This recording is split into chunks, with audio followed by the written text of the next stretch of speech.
Here we go. Hello, everyone. Cotty and John, you win first comment for the year. Hello, lovely to have you back. Hope you had a lovely summer. I noticed there was some more garlic in Jill's kitchen, so I believe the garlic fairies have been again. Thank you. It's gorgeous, the garlic that you dropped off the other week, month, whenever it was. Who else is out there? I can see there are 4 people, so we don't have a huge gang tonight, but there are a few people. I know that there's a few of you who are planning to come along, so I'm going to 3 people now. Oh well. It could be just us, John and Cotty, but who knows? Anyone else who's out there who might be new to Drinks with Kate, welcome. Please, if you're logged in, please feel free to type your comments in the chat, and I will do my very best to respond to them in time. It's really hot here. It's still about 32 degrees out there. We've just taken Polly and Tallulah for a walk. Peter's gone home, and I'm here almost by myself. Jill and Richard are pottering around, but they're not going to be joining us tonight because they've got their other wine tasting group that they meet with every now and again. But lots of exciting news. We had a lovely summer. Thank you very much for asking. And when I was thinking about what we were going to do today, hello, Shell and Andrew. How are you? Lovely to see you. Everyone's coming in. I think it's hard to get started again, isn't it? 6 o'clock's quite early. But getting home from work, cooling down. Hello, Craig and all the Goodmans. How are you? Lovely to see you. I can't wait to catch up in a couple of weeks in Sydney. But we've got plenty of Drinks with Kate to do before that. So when I was thinking about what wines have I sort of discovered or been excited by this summer, I've been a little bit unadventurous this summer, I've got to say. Got my iced water though, so that's good. Oh, it's been really nice to just have some champagne over Christmas, drink a little bit of Moorooduc Estate, a little bit of Riesling, a little bit of delicious Chardonnay. Oh, Alison, how are you? You've got happy 2025. You've got a Howard Park Meermup Chardonnay 23. Excellent. Joan, hi. You're not at Craig's tonight. Oh, goodness. Well, good on you for logging in and saying hi. I hope they've organised a drink for you, Joan, or you're probably quite capable of managing to organise a drink for yourself. But it's always nice when Craig gets something sorted as well. Do let me know randomly as you feel like, anyone out there, what you're drinking tonight. I have got a whole plethora of things as well as my iced water. I was saying that I wasn't being very adventurous. It's not completely true. I tried a few new things, but I've been drinking a lot of rosé this summer because it's been the first proper hot summer, post-Christmas at least, that we've had here for a while, and it's been, for the last few weeks, it's been really hot. Hello, Kay, how are you? Picked up your van for a trip to Marlow tomorrow. How exciting. So, to bring all of my little threads together, our Nebbiolo vines out in the vineyard are growing like topsy. They've all the new ones have just hit the top wire, so we won't get any fruit from them for a couple of years, but they're doing very, very well. Craig got cruise cough. Oh, no. Oh, Craig, that'll teach you to go on a booze cruise. You poor thing. It was in a good, you were doing a good deed, weren't you? You weren't doing it for your own pleasure, but for other people's, oh dear, cruise cough, very bad. Oh, well, hope you're feeling better soon. Hope you've got something to gargle to help you cough, and that you can still smell and taste things. So I've gone for a rosé. Hello, Sonia. How lovely to see you. Drinking water. Excellent. I'm also drinking water. It's very hot, but I am going to drink some wine. I've also got some juice from our samples because not only are the Nebbiolo vines growing like topsy, but the fruit is ripening like crazy. All the nets are on, and with all this sunshine and, occasional bits of rain, everything's ripening very fast. So I have in my hot little hands some Chardonnay juice. It looks really gross, doesn't it? But we'll talk about that in a minute. That's Chardonnay juice from the Robinson Vineyard, and some Pinot juice from the Robinson Vineyard as well. And we think we're probably going to be picking both of these next week. I'm going to come back to them in a minute because I'm going to talk about my wine first.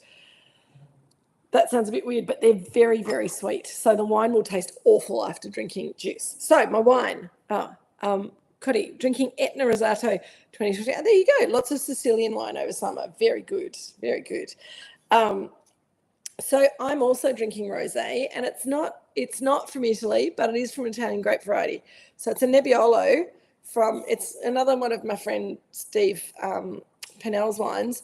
It's the Protero Rosé 111 Nebbiolo from the Adelaide Hills. That's all the information, but I think that's officially the front label, but that's the artwork, which I think is even better. Peter and Karen having a Roussan Marsan Viognier plus a warm lamb salad. Oh, beautiful, delicious. That was one of the things that I've been enjoying over summer is a nice little white Côte de Rome that importers bring in, which I might be possibly putting into one of our boxes this year as one of our guest wines.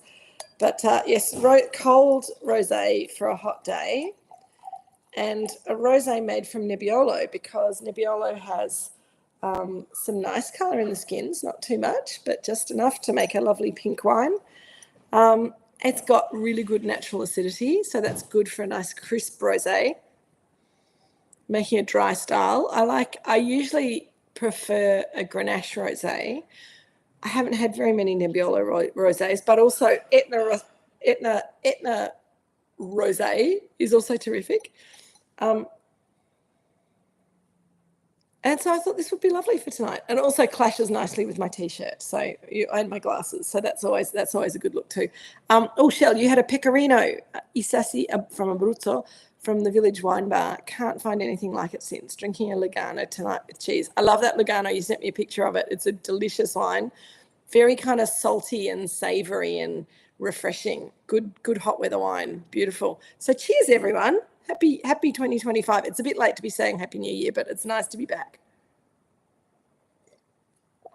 What I like about this wine is it doesn't feel too alcoholic. Well, that's it. I haven't really checked. It's 13.5, so it's not too shy.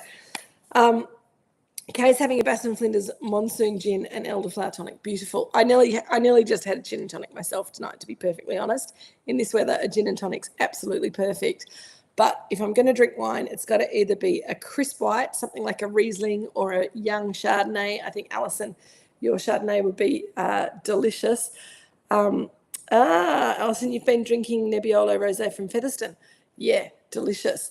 So yes, I'm thinking that if our Nebbiolo is not ready straight away to make into, a big, serious red wine, we might end up making a little Nebbiolo Rosé for the first year or two. So I'm doing a little bit of research. And I do like this one. I haven't had the Featherston one, Alison, so I will check it out. If you've been drinking it, it must be delicious. So we'll give it a crack. What else are people saying? So, Shell, I don't know where to get the Pecorino from either, but I'm sure you tried the Prince Wine Store because they would be my first go-to for something Italian and vaguely obscure. But it might be a wine that's really just sold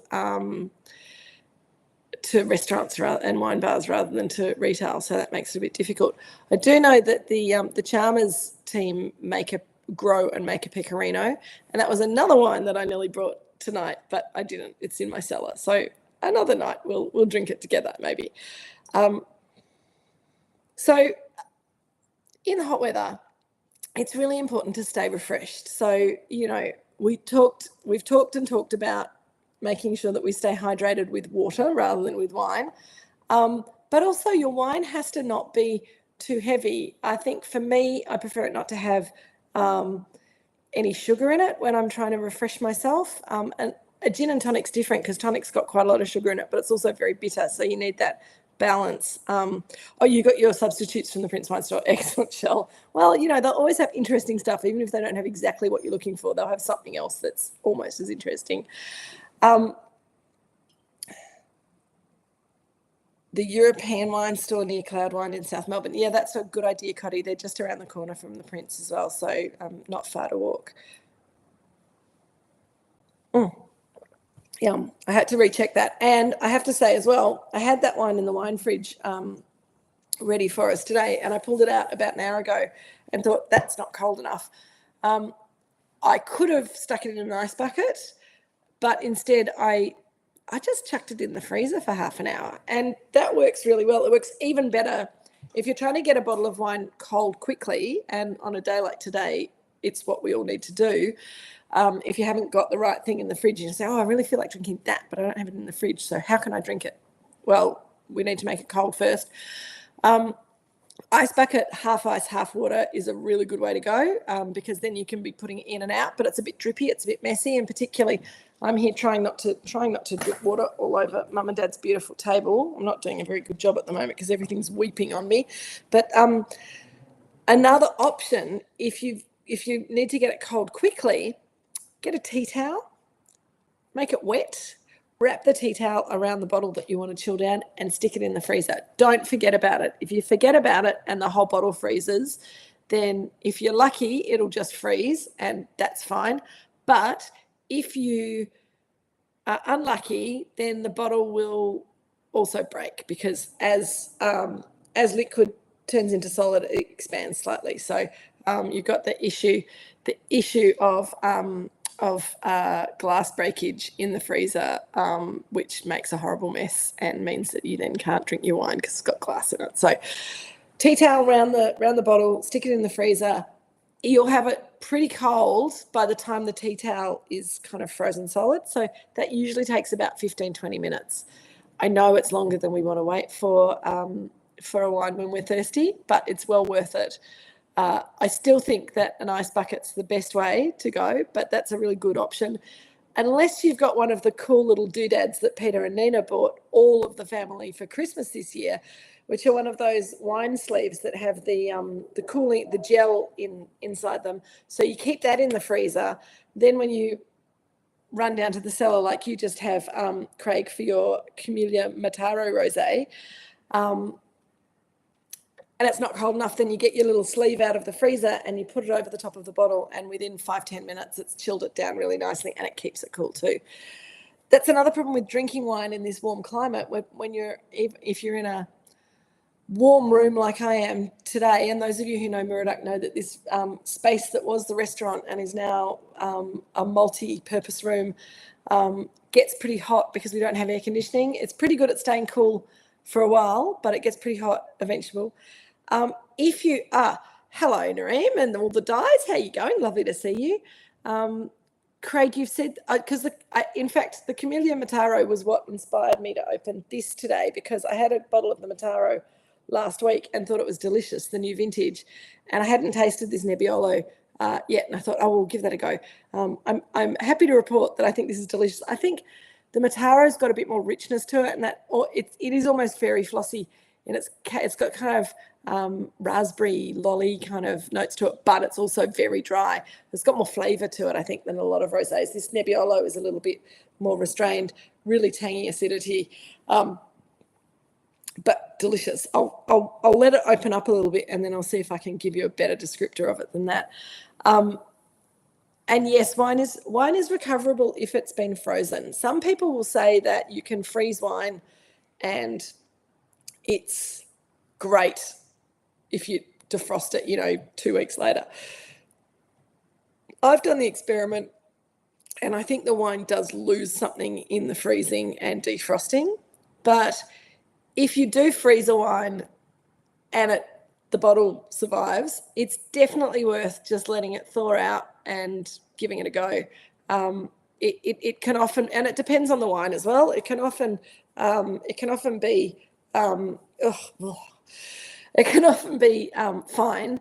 You probably, if you've frozen a bottle of wine, you probably want to drink it soon, because you'll have kind of mucked it around a bit, and it probably won't age as well as it might have if it hadn't been frozen. But yes, Craig, wine is recoverable if it's I would always taste it after I've defrosted it before I use it for cooking or throw it out. But yeah, if the bottle breaks, obviously I would not recommend trying to salvage the wine, because you just don't know how many little shards of glass have got into the bottle, into the wine. That could be rather nasty. Cotty, absolutely, that's fine. Nigella collecting leftover wine and freezing it to add when cooking. Yeah, there's a lot of people who will freeze wine in. I think Nigella had the idea of putting it into ice block molds and freezing it as ice blocks, and then you put it into a freezer bag and you keep it in the freezer, and then you can just kind of pop ice block, that much of wine. She does it with stock as well, I believe. It's supposed to be efficiency, energy saving, whatever. I find I have enough wine lying around the house on a regular basis that there's always something that's open that can be used for cooking. So I don't bother. But yes, it's not a bad. I do it often with if I have excess lemons or limes from the tree, I'll either chop them up and freeze them as little chunks, because that's great to stick into a mixed drink. If you're making iced tea, it's lovely in iced tea instead of ice blocks. If you're making a gin and tonic, it's great in that. It's really good. Frozen lime is really good in tequila or mezcal with soda. So those things are rather delicious. Peter and Karen, you don't have leftover wine. Okay, fair enough. Well, we always do at Moorooduc, so it's one of those things that just go with the territory, I think. What have I missed? Okay, so there's Richard. Richard and Jill are off to their wine tasting. It won't be nearly as good as ours, I'm sure. But they've got to go. Bye, Richard. See you, Jill. Hello, everyone. How's it going? Got anyone there? Yeah, definitely. 15 people are in. I was a bit worried at the beginning. I had three who weren't saying anything. Then Cotty and John popped up and saved the day. So all good. See you, Jill. Bye. You'll be back for Drinks with Kate next week, though, won't you? Yes. Yes, of course. So, yeah, if you open a bottle of wine that's either corked or that you don't like, then freezing it will mean that it will keep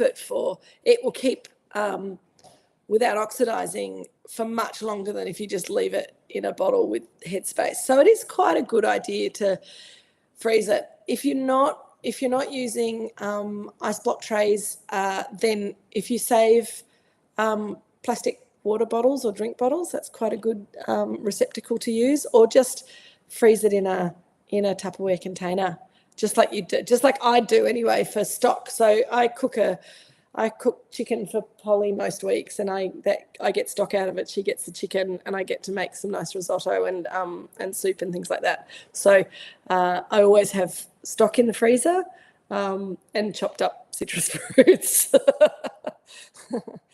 Okay, so let's get back to this wine, because I think any of you who likes a little rosé, this might be one to try. I know I've gone on about the Pinel wines in the past, and those of us who are coming on the South Australia trip in May will get to visit the winery. That's one of the places I'm organising for us to go to. This is Adelaide Hills Fruit, but his winery is based in McLaren Vale, so that's where we'll be going.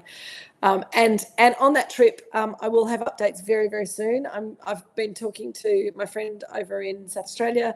He's done some pricing for some transport for us. I know that some of you want to self-drive, but there will be a bus that we need to fill with 10 of you. So I think that I don't think that'll be too hard from the indication that I've got from people. And Cotty, you're talking about getting your taste buds ready for going to Italy and going to Etna. So are you guys going anyway? Are you without us? We will go. We will go together one of these days very soon. But I think Adelaide is a good place to start with. So as this opens up, it's getting this really interesting. It's like orange rind or orange essential oil. So the oils from the orange rind, it's really kind of lifted, and there's a little bit of that Nebbiolo, little bit of Nebbiolo rose petal in there. There's no tar. It's not savoury. It's dry, but it's got this kind of almost candied. It's almost like a candied orange peel now. as it opens up. It's rather lovely though. It's very fresh. 2 weeks in early April. I'm very jealous. Italy in September, Shell. See, you don't need me at all. I'm going to the UK in September, so I'm just thinking about a little add-on somewhere nice. I'm thinking maybe champagne, but I haven't decided. Craig would not tend to use Moorooduc Estate wine to cook with, but if there's any of your wine that works particularly well with the dish, maybe content suggestion. Absolutely. I absolutely agree. April and September are both beautiful times to go to Italy. August through July, horrendous. I'm actually thinking next time I go to Italy, I'd quite like to go in winter. I'd like to go to Venice in winter when there are less people. I know it'll be cold. I know it'll be foggy and rainy, but I'll take a good coat and a good hat and it'll be fabulous. So, yeah, that's my plan. We're going to Lyon and some of Germany. Oh, Shell, well, if you need any recommendations, do let me know. I can do wine, I can do food, and in Lyon, I can do a little bit of culture as well.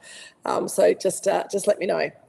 You might already have it all organised. You might know exactly where you want to go, but if you need any suggestions, I lived in Lyon for 6 months a million years ago when I was a university student studying French. So, yeah, there you go. I know, me too, Peter and Karen. So Craig was asking me about Moorooduc Estate wine in cooking. And because we always have it open in cellar door, and once it's been open for 3 days, we then deem it not to be worthy to show to our customers. We do, once it's been open, we do cover it with CO2.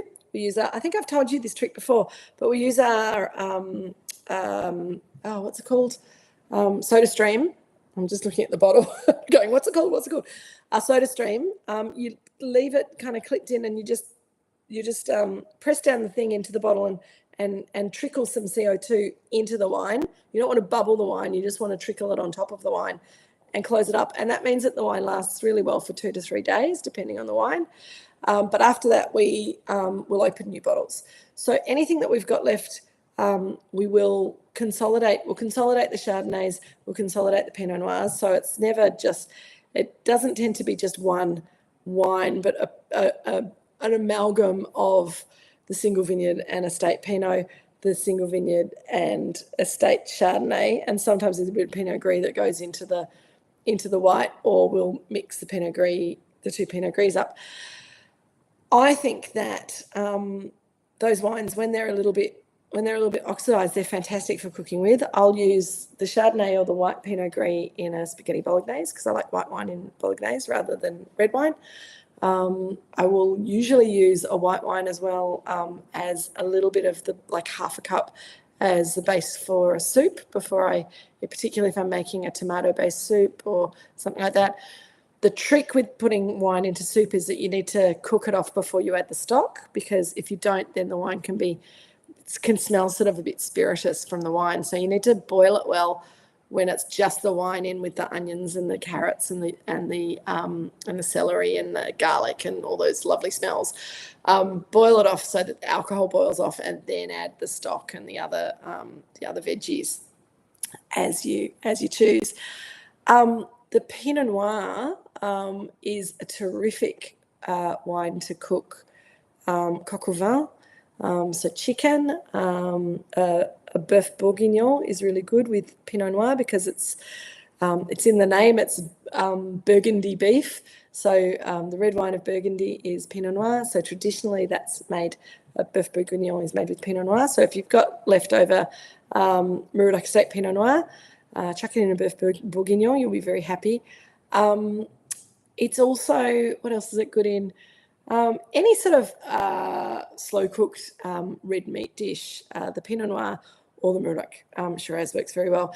If you're wanting to really elevate something, if you're like going, okay, we're having a really fancy dinner party, and usually I wouldn't use fancy wine in my cooking, but I really want to, I would use, yeah, exactly, Kay. So this is one of the things when you live on your own or you're cooking by yourself. It's really nice to open a bottle of wine that you put a little bit in the pot and have the rest a glass while you're cooking, a glass while you're eating, pop the rest aside for tomorrow in your half bottle if you've got that. If you're sharing it with someone else, then there won't be any left over. But yeah, cooking with a wine that you like to drink is a really nice way to do it. More goes into you uncooked than goes into the pot in an ideal sense. And during box 1, you'll be tasting the Devil Bean Creek Pinot Noir again for the first time in a little while, because the 2024 has just been bottled. We're going to be looking at that at the end of box 1. And the Devil Bean Creek, I know it's not cheap.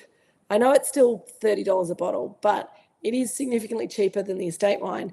And I think it's a good wine for when you're making a lovely dish, something slow cooked, meat, bolognese, whatever. Have a glass while you're cooking, slosh a bit in the food. It works really, really well. Cooking mushrooms or cooking duck in Pinot Noir is also terrific. So Cotty wants to know why white instead of red in bolognese. So it's very controversial. I always used to use red wine, and then I read I think it's Stephanie Alexander, and she went to Tuscany. I've got her Tuscan. She and Maggie Beer went to Tuscany and ran a cooking class camp over there. It sounded amazing. And they learnt from the Tuscans that they tend to use white wine in a bolognese, often because they're using pork and veal mince rather than beef mince. But also they say that particularly if you're thinking about Tuscan red wine, Chianti and the likes, they tend to be very tannic and high acid and can get quite bitter in a slow cooked meat dish, whereas the white wine doesn't have the tannins, so you don't get the bitterness. You still get the acid lift. But if you're using, say, an Australian Pinot Noir or a big juicy unoaked or low oaked ripe Shiraz from Australia, then that can work really well in a beef ragu or beef bolognese. So it's really horses for courses. It's what you've got on hand. But if I'm opening something specifically to put into a bolognese, Stephanie Alexander in her kitchen Bible, I can't remember what it's actually called, but I've got the orange version. The rainbow one came out. I don't know, Cody. They might be making a TV series about that. That trip was a long time ago, though, so they would have a lot of footage, though, I reckon. But that was like 20, 25 years ago that they did that trip and that book came out. So that'd be an amazing TV show. But yes, Stephanie, in her recipe for bolognese in the Kitchen's Companion, I think that's what it's called, specifies white wine, and I really like that recipe, and so I do that always. Yes, Cook's Companion. Thank you, Alison. The original. Craig uses milk in his bolognese. Do you mix wine with dairy? You can, Craig. What I would recommend if you're doing that, it depends at what stage I would either, if you add the milk early, I'd make sure that was well amalgamated with the meat and the everything else, the onions and celery and whatever else you put in before you put the meat in. You either would want to put the milk in first and make sure it's well mixed in before you add the wine, or put the wine in first and make sure that boils down quite quickly and well before you add the milk, because I think your issue about adding the wine and the milk at the same time is that they cook at different temperatures, and if you put them in at the same time, then the milk and the wine might curdle, and so you might get some sort of yogurty kind of lumps through the bolognese, which might put some people off. I'm sure it would still taste delicious, and if you cooked it long and slow enough, then it probably would do it. But Craig, you'll have to send me you have to let me know when you add your milk in your bolognese, and then I would. But I think that in Bologna they would use milk, and they'd also use wine. But again, probably white wine, because we're using pork and veal as the meats. You can also use other types of mints in your bolognese, of course. It's not authentic, but it can be pretty delicious. So you can play around with that. Chicken mince bolognese with white wine and no tomato is actually quite lovely. Use more chicken stock in it is rather lovely, or just a little bit of tomato. But back to the milk in the bolognese, Craig, using wine and dairy, it's the same as putting dairy into a tomato-based sauce, that if you put them in at the same time and heat them at the same time, then they'll curdle. You can add, though, and I've had really lovely, that's interesting, Shell. There's a lot of dairy eaters in Italy in the north. Lots of milk, cream, butter in the north of Italy, very little in the south. And they may have become lactose intolerant in the south because of that. And they're very good at dealing with people who are lactose intolerant because you have, but because in the north it was much more suited to farming cows than growing olive trees. That's where they got their fat from dairy. And in the south, it's a bit hot for cows. Cows struggle a bit, and olive trees love it. So that's where they get their fat from for cooking, for salad dressings, for everything, is olive oil, olives and olive oil. So when you travel, if you're down in the south, then you're going to get lots more tomato-based dishes. You're going to get more chili than garlic. You're going to get almost exclusively olive oil. The cheeses from down south tend to be hard, whereas the cheeses from in the north are both hard and soft, because they've only had refrigeration for modern history. In the past, they had to keep things otherwise, and so they'd keep cheese by drying it out, or they keep cheese by putting it under olive oil to marinate it. So yeah, it's all fun. I'm losing track of what I'm saying, so I'm just going to read what you're saying because that's more interesting. Kay, it's a good point when I make my chicken stroganoff with a twist, tomato paste, and then sour cream or yogurt, and I turn the heat down and add last minute, just heat through. Yes, so an Italian tomato pasta with cream. You cook the tomato down. You might put some wine in there. You definitely have sort of your usual onion, either garlic or chili. The Italians will use one or the other. I like to use both because I'm greedy and I like the combination of flavours. But then you add the cream right at the end and you almost don't bring it to the boil again. Craig uses wine to deglaze and then milk after the meat. Yeah, been on the beef liver mince train lately. Yum, delicious. That sounds awesome. You can also just, if you want to make bolognese and you can get really good Italian style sausages, then if you pull them out of the case, or if you've got a really good Italian butcher, just ask them for their Italian sausage mix, because that'll be pork and beef and probably some offal in there as well to give it some richness, bit of liver, bit of other stuff. And that makes for a really delicious, rich bolognese as well. And the milk does make it, it makes the meat a little bit sweeter, and it also makes it richer. And if you use a bit of nutmeg as well in there as your seasoning, then that's pretty awesome as a condiment to all that rich meat and wine and milk and whatever stock you use in there. And then there's tomato in there as well. So bolognese sauce is awesome, and it's quite complex, even though people go, it's easy. But if you make it properly and you cook it long and slow, it is a thing of absolute beauty. All right, well, I could just sit here and drink this wine all day because it's yummy. It's very tangy. So, yes, it's got all those orange, it's almost starting to taste a little bit like orange fruit tubes. It's still dry, but it's got an almost candied kind of character to it, a bit like, Craig, you were saying that yours has a candy floss kind of note to it. Mine's got an orangey, juby kind of a note, which is pretty yummy. It sounds like someone's trying to break into the house, but it's actually a cockatoo who is cross because Jill hasn't given him enough food, and he's tapping on the window and eating the door frame, which is great. It's always good to feed cockatoos, but anyway, Jill will insist on it. So let me tell you about vintage while you guys, and hopefully you've got some yummy snacks. I was a bit slack with snacks today, but I'll get back on thinking of good recipes to go with things next week. It's a bit hot for me to snack, to be honest. Your Hungarian mate's genuine paprika from his brother's farm helps. I bet, Craig, that would be delicious.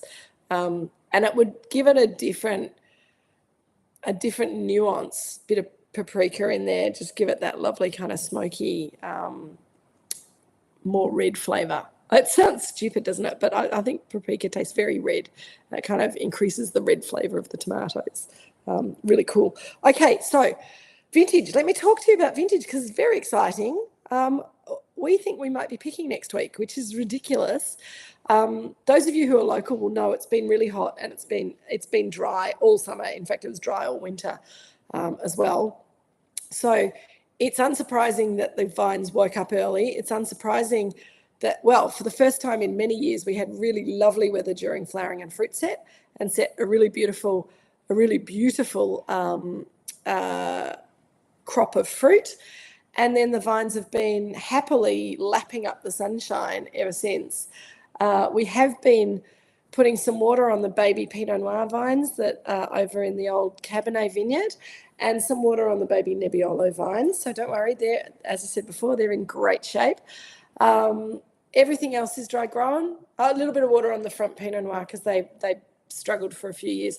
So the dam's pretty low. And we're sort of happy to see a little bit of rain at the moment, but just, a little bit of rain just to kind of, settle the dust, settle the sand, because the vineyards become very sandy, all the sands come up. The vines are still looking very healthy, but they've sort of stopped growing. We're not getting that huge amount of growth through the nets that we've had in previous years because it's been hot. They're focusing on ripening the grapes, and we processed a lot of Hugh, dear friend and viticulturist, brought in lots of samples of fruit from our vineyard, from his, the Robinson vineyard, which was his, now belongs to other people, but we still call it Hugh's vineyard. And a couple of our contract wineries as well. And it looks like we'll be picking some Pinot Gris for one of our contracts next week, but also the Robinson Chardonnay, which, as I say, it looks more gross to you than it does to me, because you can see this green sludge in the bottom. That's all the solids that have settled out. So the way we process this is that the bunches come in and Dad puts them in a conical sieve and then he puts a glove on and squashes them with his hand. So we get some of the phenolics from the stalks, as well as much juice as we can, some phenolics from the skin, so we can really taste how ripe it is. We look at the pips to see how brown they are, and they're not quite there. The Chardonnay, delicious juice on top. It's starting to, so it's really interesting. At this stage, it's quite sweet. It's just under 20 bricks. Now I'm just going to open my little notebook because I've written myself notes, because I always get myself tied up in knots and I don't have my winemaker here to translate for me. So when we're measuring sugar in juice, genuine handmade wine, exactly, Alison. So when we're making wine, one of the most important things about when we're going to pick it is looking at the flavour of the juice, but also how much sugar it has in it. We do note the acid as well, but here it's about getting the fruit to the level where there's good flavour, the flavours that we're looking for, not underripe, not too ripe, but also where the sugar sits, because that defines what the potential alcohol for the wine is. John wants to know if the name of the Robinson Vineyard will change. No, John, the new owners are very happy with the name Robinson Vineyard.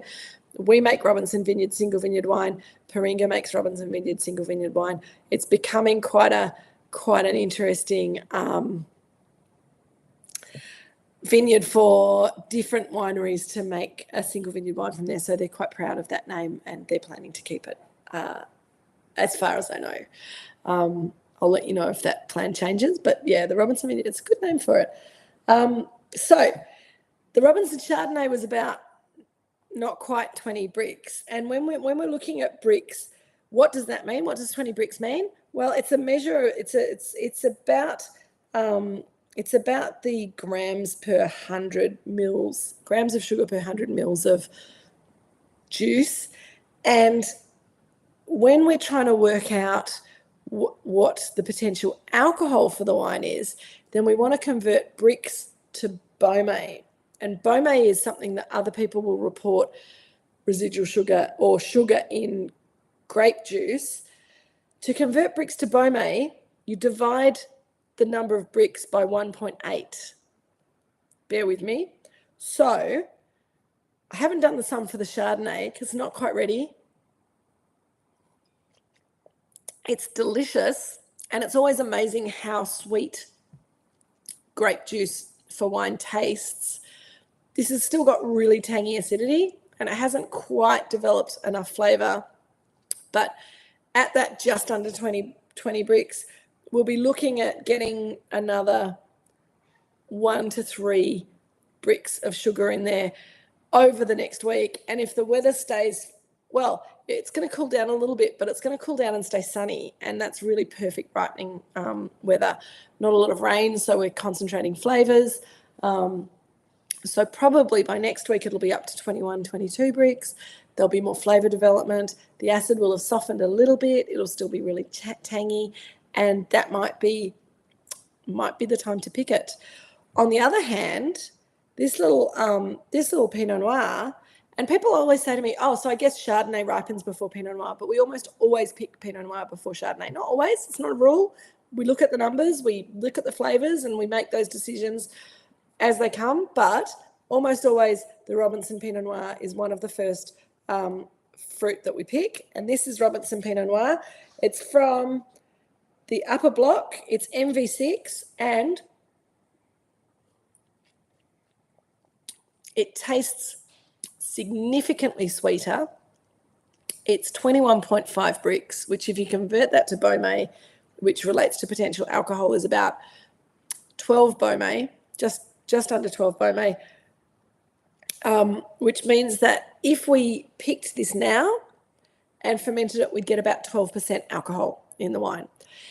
It's still got a little bit of a green kind of a line to the fruit flavour, which we don't want to see, but it's starting to show some red cherry, which is yum, and it's got really lovely tangy acidity. So with this weather, if it continues to ripen at the pace that it's been ripening over the last few days, we may be picking this at the end of this week, probably next week.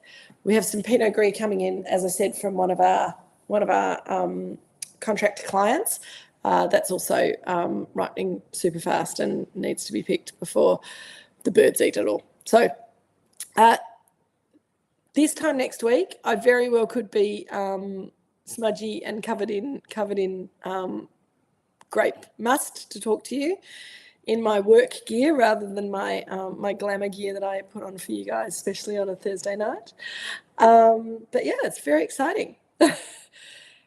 Nareem, mid-February is super early, and if we start picking next week or even the week after, it'll be the earliest vintage that we've ever had. So it's a little bit surprising, it's a little bit shocking, and it's just this, because we've been having these constant warm days that get up to, just under or just over 30 degrees, the vines are really happy in that temperature for ripening. Thank you, Kay. The vines are really happy doing their thing, creating energy to ripen the grapes. It's what they're here for at this time of year.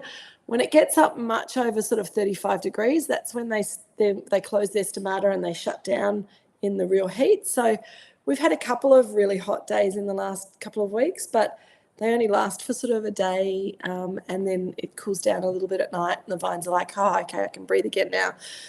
So we haven't had those stalls that you have when you have those sort of slightly extended hot periods. And also, we're all kind of falling about from the heat right now. But if you think back to Christmas, anyone who was around the Mornington Peninsula at Christmas, my sister and her family came down from Newcastle, forgot to bring their puffy jackets and their socks and shoes, and they were cold. So we had quite a cool Christmas, and it just started getting warm on and off in January. And then we got our usual, what I remember from when I was going to school, that we always got the heat wave the first week of February when we were back to school, and it was horrendous. Shush, Peter and Karen, bringing on a massive hailstorm. What percentage of capacity are you going to be at? Craig, I will tell you that once we pick the grapes, but we think it's pretty good right now.